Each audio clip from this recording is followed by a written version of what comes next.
Even the Lord Jesus Christ was motivated by that thought. That's why he said in John 9, I must work the works of him who sent me while it is day. The night is coming when no one can work. There's an allotted span of time for you to do your life's work, and it's in that one life.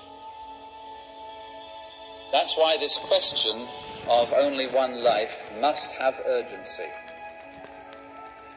Only one life, lads, but so very brief. I'm not talking tonight about 1,000 years. If I was talking about 1,000 years, you might be able to live a little loosely to this subject and ignore it. I'm not even talking about 500 years. I'm not even talking about 200 years. Frankly, I'm preaching this message because there is no time to lose. Each hour is of measureless value. Each minute is a sacred trust.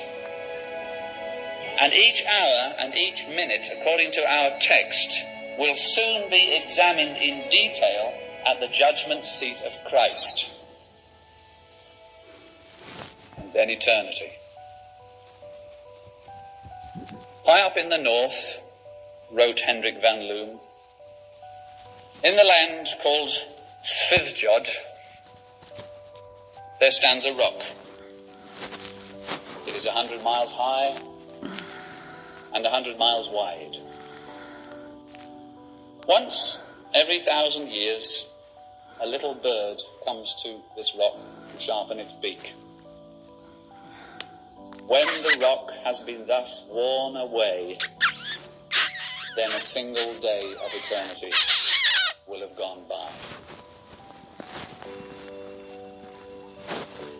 Where will you spend eternity?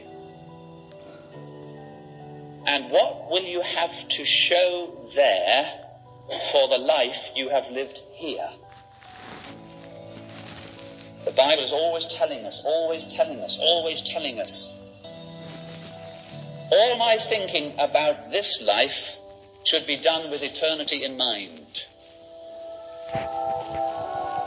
Who would dare to go through such a brief life without thinking of eternity?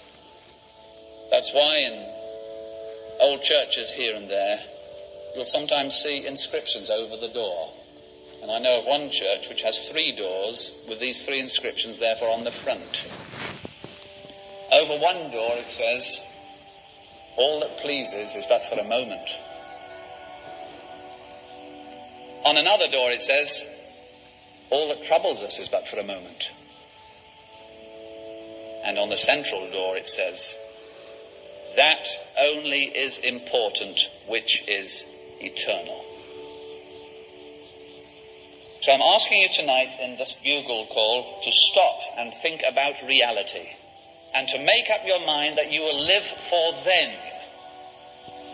I'm asking you tonight not to live in such a way that everything you have ends in time. Only one life, so very brief. Because if I have only one life and it's very brief, what are life's great constraints? What are the really important things in life? What are they? Matthew 22:35. Then one of them, a lawyer, asked him a question, Jesus, testing him and saying, Teacher, which is the great commandment in the law? What's the most important thing of all? Jesus said to him, you shall love the Lord your God with all your heart and with all your soul and with all your mind. This is the first and great commandment, and the second is like it. You shall love your neighbor as yourself. On these 2 commandments hang all the law and the prophets. So Jesus showed us there what are life's great constraints. Love God, love your neighbor, love yourself. Because you have to love your neighbor as yourself. Let's take them now. only one life, so very brief. But these are life's great constraints. These are the things which really matter. This is what the judge of the world said when he was here in the world, the one whose judgment seat we're going to. Love God, love your neighbor, love yourself. Self-preservation. Love God. If you don't love yourself, you would destroy people. You know who God is. You've heard it week after You week. hate yourself. Some of you since You really hate yourself. Or you wreck yourself, or you find yourself. And shut down. To love the things of God, but do you love God? Well, you don't just love God's people, but do you love God? Think of him. He's lovely in and of himself. Even the holy angels who've never sinned, when they look at him, can do nothing but admire his glory. It's all beauty, it's all purity, it's all truth, it's all right, it's all eternal. They love him. They've never sinned, but they feel never sin. Never sin. Holiness. Holy, holy, never sin. You think what he's done for you? You were a sinner. You are a sinner. You're a rebel on his earth. The great Creator came in your flesh without your sin and died for your sin. The great Judge bled at Golgotha. The one who upholds everything by his own word was crucified for you, if you're a believer, for you. That's what Paul was thinking about when he wrote, "For the love of Christ constrains us, because we judge thus. If one died for all, then all died, and he died for all, that those who live should no longer live for themselves, but for him who died for them and rose again." That's what Betty Dusvan was thinking about when she wrote the old chorus.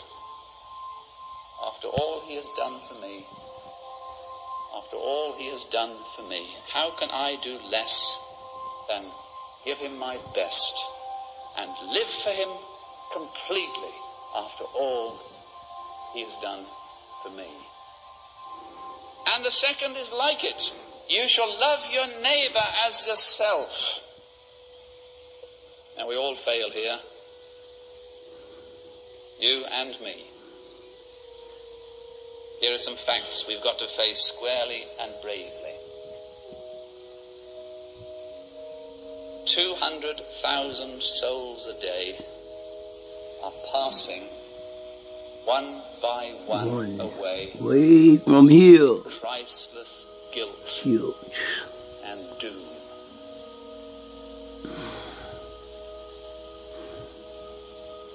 We live with that enormous joy in our hearts of being the ransomed children of God.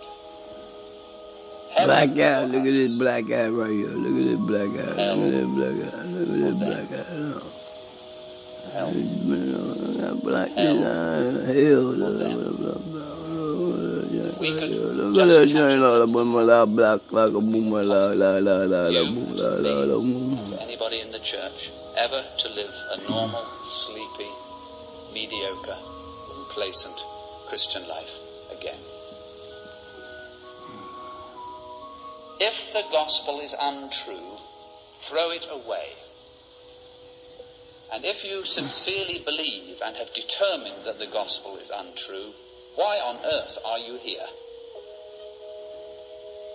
But if the gospel is true, then surely it must be proclaimed.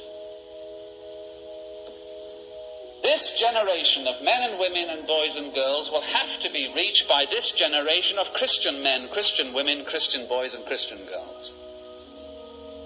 After death, the judgment. So how will we answer for the Great Commission? The Great Commission. Love your neighbor, says Jesus. And then he says, you shall love your neighbor as yourself. Self-preservation. So we're to love ourselves. What's staggering about selfish people is that they don't love themselves enough. Because they don't put their best interests first. I want to talk to Christians, and I want to talk to myself as a Christian. Do you know that it's possible for your soul to be saved and your life to be wasted? Can I say that again? Do you know that it's possible for your soul to be saved and your life to be wasted? After death, the judgment. What will count then? What will count? What's in my best interests? Well, it's in my best interest to love God and love my neighbor. A young man had been converted just a few weeks and died. Other Christians in his bedroom heard his closing words. Must I go and empty-handed? One of them, telling that to a Christian friend, moved that Christian friend to sit down and write the old hymn which older folk in the church will